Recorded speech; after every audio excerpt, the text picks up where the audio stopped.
मैं सुधीर स्वागत करता हूं आप सभी का आपके अपने चैनल स्कोर मैक्स पर। और आज के सेशन में मैं आपके साथ डिस्कस करने वाला हूं सिनेरियो प्लानिंग। तो इस वीडियो के अंदर हम देखेंगे कि इसका कॉन्सेप्ट क्या होता है, बिजनेस के अंदर, हमारे ऑर्गेनाइजेशंस के अंदर इसका किस तरह यूज़ किया जाता है और किस तरह हम स्ट्रेटजीज़ को प्रिपेयर करने के लिए या स्ट्रेटजीज़ का जो मैनेजमेंट है उसके अंदर भी इसको यूज़ में लाते हैं। सो स्टार्ट करते हैं अपना आज का सेशन। तो सबसे पहले हमें पता होना चाहिए सिनेरियो होता क्या है।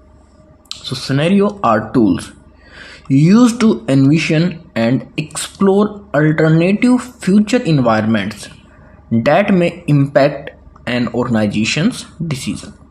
तो scenario बेसिकली ये होता है कि हम इसमें देखते हैं कि फ्यूचर में कौन कौन से ऐसे फैक्टर्स हैं जो ग्रो कर सकते हैं और वो फिर हमारे ऑर्गेनाइजेशंस के ऊपर इम्पैक्ट डालेंगे, चाहे वो पॉजिटिव हो चाहे नेगेटिव हो। मतलब हम एक पहले से ही एक सिचुएशन क्रिएट करके चलते हैं कि अगर फ्यूचर में कुछ ऐसे इंसिडेंट्स हुए तो कौन कौन से फैक्टर्स ग्रो होंगे जो हमारे ऑर्गेनाइजेशंस के ऊपर इम्पैक्ट करेंगे। अब सिनेरियोज को बनाया कैसे जाता है। So scenarios are constructed as stories and narratives that offer multiple perspective और complex events and give meaning to these events.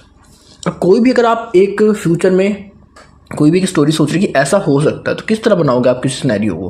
आप बेसिकली कहीं ना कहीं या तो आप किसी स्टोरी को फॉलो करोगे, आपके पास कोई स्टूडियो टाइप होगा आप उसको फॉलो करोगे, या फिर आप किसी नैरेटिव्स का यूज़ करोगे जिसके थ्रू कि आप फ्यूचर में होने वाले इवेंट्स के बारे में पहले से ही एक अपनी विचारधारा बना लेते हैं कि हाँ फ्यूचर में ये इवेंट्स हो सकते हैं और अगर ये इवेंट्स होंगे तो कौन कौन से फैक्टर्स चेंज होंगे, इन्वायरमेंट में क्या चेंज आएगा और उस कंडीशन में हमें किस तरह के डिसीजंस को लेने हैं।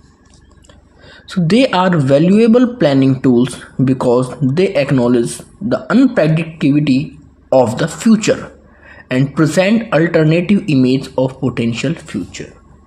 इसलिए ज़रूरी है क्योंकि यहाँ पर ये फ्यूचर की जो अनप्रेडिक्टिविटी है, मतलब हमें पता नहीं है फ्यूचर में क्या होएगा, कैसा इन्वायरमेंट होएगा, उसको ये पहले से ही एजम्पशन में तैयार कर लेता है, सोच लेता है कि हाँ ऐसा हो सकता है और अगर इन फ्यूचर में ऐसे कोई इंसिडेंट्स होंगे, ऐसे कोई फैक्टर ग्रो करेंगे जो हमारे ऑर्गेनाइजेशंस को इम्पैक्ट करे तो उसके लिए ये प्रेजेंट में ही अपनी प्रिपरेशन स्टार्ट कर देता है।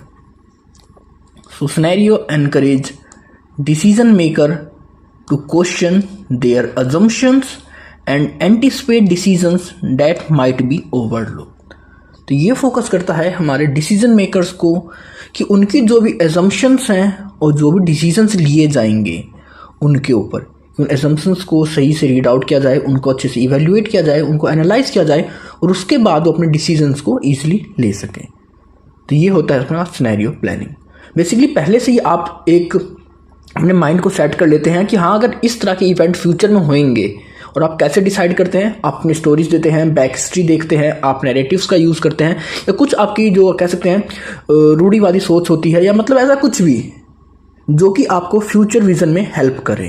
अ large language within an organization and facilitate communications about complex and paradoxical conditions and operations. जो मैंने अभी आपको कहा था कि आपकी जो रूढ़िवादिता सोच होती हैं, जो आपकी एक एजम्पशंस होती हैं, जो मान्यताएं होती हैं, उन सभी को बेस लेकर हम इस चीज़ को प्रिपेयर करते हैं। Good scenario are both plausible and surprising, breaking old stereotypes and encouraging innovative thinking. अब आपने जो भी सिनेरियोस तैयार करे हैं, मतलब आप एक तरीके से एक लिस्ट तैयार कर लेते हैं कि फ्यूचर में ये इवेंट्स, ये घटनाएं होने वाली हैं। अब अगर आपने जो भी घटनाओं के बारे में जो आपने जो सिनेरियोस फिक्स करे हैं, अगर वो अच्छे होते हैं तो कहीं ना कहीं वो आपके लिए सरप्राइजिंग भी होते हैं और आपके ऑर्गेनाइजेशंस के लिए अच्छे भी होते हैं। आपके जो पुराने स्टीरियोटाइप्स होते हैं, आपकी जो पुरानी एजम्पशंस होती हैं, कहीं ना कहीं उनको ब्रेक कर कर वहाँ पर वो आपको हेल्प करते हैं, एनकरेज करते हैं कि अब आप इनोवेटिव थिंकिंग का यूज़ करो, इनोवेट करो, ज़्यादा ज़्यादा थिंकिंग को क्रिएटिव बनाओ। तो वही है कि अगर आपका सिनेरियोज अच्छे हैं तो वो वहाँ पर आपको ग्रोथ भी देंगे, आपको सरप्राइज भी देंगे और इसके साथ ही साथ आपके जो पुराने स्टीरियोटाइप्स हैं उनको भी ब्रेक करने में आपकी हेल्प करेंगे। So scenario planning help organizations rehearse the future, recognize warning signals, adapt and act effectively। तो इन शॉर्ट में सिनेरियो प्लानिंग क्या है, कह सकते हैं एक टूल है जिसके थ्रू की हम फ्यूचर में होने वाले इंसिडेंट्स को पहले ही देख लेते हैं। फ्यूचर में कौन सी वार्निंग्स है, कौन से ऐसे फैक्टर्स हमारे ऑर्गेनाइजेशन के ऊपर नेगेटिव इफेक्ट डालेंगे, उनके हिसाब से प्रेजेंट में अपने आप को अडॉप्ट करना, मतलब उनके हिसाब से फ्लेक्सिबिलिटी लेके आना अपने ऑर्गेनाइजेशंस में, जिसके थ्रू कि उस रिस्क को, उस वार्निंग को हम कर सके और इन सभी एक्टिविटीज़ को इफेक्टिवली गाइड करना, इनको ऑपरेट करना। तो ये होता है आपका सिनेरियो प्लानिंग। और एग्जांपल देख सकते हैं, scenario planning can be applied in the following veg with in an energy producing business. तो यहाँ पर हमने किसका एग्जांपल लिया है? एनर्जी प्रोड्यूसिंग बिजनेस ऑर्गेनाइजेशंस का। सो creating alignment between the energy situation and the organisations vision and purpose. अब आप खुद सोचो, एनर्जी की फ्यूचर में क्या रिक्वायरमेंट होगी, क्या डिमांड होगी, इसके बारे में हमें नहीं पता, लेकिन कहीं ना कहीं हम एक सिनेरियो तैयार करके चल रहे हैं कि हाँ फ्यूचर में ये, जिसे कह सकते हैं हम ईवी व्हीकल्स की, या कह सकते हैं आपके जो लिथियम है, आपके जो हाइड्रोजन है, मतलब हम सोच के चल रहे हैं कि हाँ फ्यूचर में इन प्रोडक्ट की डिमांड बढ़ेगी। अगर प्रोडक्ट की डिमांड बढ़ेगी तो उसके हिसाब से हमें अपने विजन, अपने पर्पस, अपने मिशन को चेंज करना पड़ेगा, प्लान करना पड़ेगा। Stimulating innovations and explore new forms of value creation, especially in the face of charging energy landscapes। अब यहाँ पर आप देख रहे हो कि आपने फ्यूचर में सिनेरियो तैयार कर लिया कि फ्यूचर में हो सकता है जो आपकी एनर्जी इंडस्ट्री है वो ग्रो करेगी। अब एनर्जी कौन सी होगी? आपकी सोलर एनर्जी होगी, आपकी इलेक्ट्रिक एनर्जी होगी, आपकी विंड एनर्जी होगी। अब जिसको भी आपने किस तरह से प्लान करा है, अपने सिनेरियोज को वहाँ पर एनविजन करा, उसको सोचा उसके बारे में कि फ्यूचर में हो सकता है। अब उसके हिसाब से ही आप अपनी वैल्यूज़ को क्रिएट करोगे कि आप किस तरह फ्यूचर में जो भी आपने सिनेरियोज डिसाइड करे हैं उनको किस तरह अचीव करोगे, वहाँ पर जो भी आपके पास कह सकते हैं प्रॉब्लम्स आएगी, किस तरह उनको ख़त्म करोगे। Involving a diverse group of people who can contribute their perspective and insights। उसके साथ ही साथ फिर आपको मल्टीपल डाइवर्स ग्रुप्स की भी नीड होगी, क्योंकि आपने एक सिनेरियो को तैयार कर लिया, लेकिन उसके अंदर आपके पास जितने आइडियाज़, जितनी थिंकिंग आपको मिलेगी जो उसको सॉल्व कर सके, उसके लिए काम कर सकें। क्योंकि हर रीजन की, हर स्टेट की, हर पर्सन की जो मेंटलिटी होती है अलग होती है किसी भी स्पेसिफिक सिनेरियो के लिए। तो यहाँ पर क्या होता है, इन्वॉल्वमेंट होती है बहुत ज़्यादा डाइवर्स ग्रुप ऑफ पीपल्स की, और वो हर कोई अपने अपने अलग अलग इंसाइट्स देते हैं about their situation, about the scenario, allowing for multiple interpretations of the evolving environment. अब आपने जैसे यहाँ पर बात करी एनर्जी प्रोड्यूसिंग बिजनेस ऑर्गेनाइजेशंस की। अब ये तो है नहीं कि सिर्फ अगर आप 10 कैंडिडेट से पूछोगे, 10 ह्यूमन रिसोर्स से पूछोगे, 10 एम्प्लॉयज से पूछोगे तो सारे एक ही एनर्जी की बात करेंगे। हो सकता है कोई हाइड्रो एनर्जी की बात करे, तो हो सकता है कोई वाटर एनर्जी की बात करे, हो सकता है कोई टाइडल एनर्जी की बात करे, तो हो सकता है यहाँ पर कोई सोलर एनर्जी की बात करे। मतलब यहाँ पर मल्टीपल इंटरप्रिटेशंस हो सकते हैं हमारे इवॉल्विंग इन्वायरमेंट के रिगार्डिंग, जिससे कि हम अपने सिनेरियोज को तैयार करते हैं। Facilitating early break thoughts in perceptions and understanding. और उसके साथ ही साथ आपको फैसिलिटी प्रोवाइड करता है कि आपकी जो भी परसेप्शन है, जो भी अंडरस्टैंडिंग है, आप उसको छोटे छोटे पार्ट में ब्रेक कर कर ईजिली समझ सको और उसके हिसाब से अपनी एक स्ट्रॉन्ग स्ट्रेटजी को बिल्ड कर सको। तो ये था आपका एग्जाम्पल एनर्जी प्रोड्यूसिंग बिजनेस के हिसाब से। अब इम्प्लीमेंटेशन कैसे करते हैं हम अपनी सिनेरियो प्लानिंग का, तो उसको देखते हैं। तो फर्स्ट स्टेज होती है, या कह सकते हैं आपका फर्स्ट स्टेप होता है आइडेंटिफिकेशन ऑफ द इशू। तो recognise the external factors that may impact the business such as technological change, political developments, economic trend and competitive positioning. तो सबसे पहले आपको एक्सटर्नल फैक्टर्स को रिकॉग्नाइज करना होता है जो कि आपके बिजनेस के ऊपर इम्पैक्ट डाले। इम्पैक्ट कैसा भी हो सकता है, पॉजिटिव भी और नेगेटिव भी। Encourage participation from employees and stakeholders in identifying these issues. और कोशिश करते हैं कि अपने एम्प्लॉयज़ को, अपने स्टेक होल्डर्स को एनकरेज करें कि वो ज़्यादा से ज़्यादा पार्टिसिपेट करें इन इश्यूज़ को रिकॉग्नाइज करने के लिए, इनको आइडेंटिफाई करने के लिए। तो पहली स्टेज क्या है, identify of the issues. Issues कौन से होंगे, जो हमारे बिजनेस को, हमारे ऑर्गेनाइजेशंस को इफेक्ट करें। इसके अंदर आपके टेक्नोलॉजिकल, आपके पॉलिटिकल, आपके इन्वायरमेंटल, आपके इकोनॉमिकल, आपके कॉम्पिटिटिव इन्वायरमेंट, ये सब आ जाते हैं। अब सेकंड स्टेप होता है आपका क्लासिफिकेशन ऑफ द इश्यूज़। तो support the identify issues with relevant information and data. अब आपने किसी इशू को वहाँ पर रिकॉग्नाइज तो कर दिया, वहाँ पर उसको आइडेंटिफाई कर लिया, बट जब तक आपके पास कोई relevant information, relevant data, relevant fact ना हो, तब तक आप उसको वेरीफाई नहीं कर सकते। तो यहाँ पर हम क्या करते हैं, अब हम देखते हैं मानो ने जो भी इश्यूज़ को आइडेंटिफाई करा है उनके रिगार्डिंग हमारे पास क्या रेलिवेंट इंफॉर्मेशंस हैं और क्या हमारे पास डेटा अवेलेबल है। और उसके बाद फिर हम देखते हैं कि determine the level of uncertainty associated with the each issue and it's potential impact on the organisations. और इसमें है कि आपका टेक्नोलॉजिकल चेंजेस है, तो सबसे पहले इसको देखा जाएगा कि इसके अंदर किस लेवल तक चेंज आ सकता है। जहां हम आज कर रहे हैं कि हमारी टोटल टेक्नोलॉजी चेंज हो जाएगी या थोड़ा बहुत चेंजमेंट आएगा। फिर चेंजमेंट के बाद अब देखा जाएगा कि उस चेंज का हमारे ऑर्गेनाइजेशन के ऊपर पोटेंशियली कितना इम्पैक्ट पड़ेगा।